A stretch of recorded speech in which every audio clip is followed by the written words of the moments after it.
নমস্কার বন্ধুরা, আজ আমি তোমাদের কাছে নিয়ে চলে এসেছি চিংড়ি মাছ দিয়ে গাটি কচুর তরকারি। এর জন্যই প্রথমে মশলাটা করে নিলাম জিরে, আদা, কাঁচা লঙ্কার পেস্ট।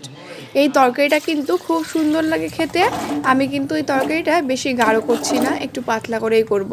তার জন্যে প্রথমে গাটি কচুগুলোকে আর আলুগুলোকে একটু গরম জলে ভাপিয়ে নিলাম, যাতে কচুর যেই লদলদে ভাবটা ওইটা না থাকে।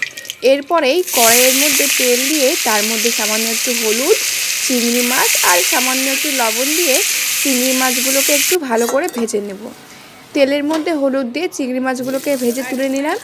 এরপরেই ওই তেলের মধ্যে তেজপাতা, কালো জিরা, শুকনো লঙ্কা ফোড়ন দিয়ে ওই সেদ্ধ করে রাখা, পুরো সেদ্ধ করা না, তবে অর্ধেক সেদ্ধ করা হয়ে গিয়েছিল, সেদ্ধ করে রাখা আলু কচুগুলো দিয়ে তার মধ্যে বেটে রাখা মশলা, লবণ, হলুদ আর সামান্য একটু চিনি দিয়ে ভালো করে মিক্স করে নেব মশলাটা। এরপরেই ঢেকে কিছুক্ষণ ভালো করে কষে নেব। যখন দেখবে মশলাটা প্রায় কষে এসছে, তারপরে তোমরা তোমাদের পরিমাণ মতন জল দিতে পারো। এখানে আমি কিন্তু ঝোলটা বেশি গাঢ় করব না, তাই আমি আমার পরিমাণ মতন জল দিয়ে নিলাম।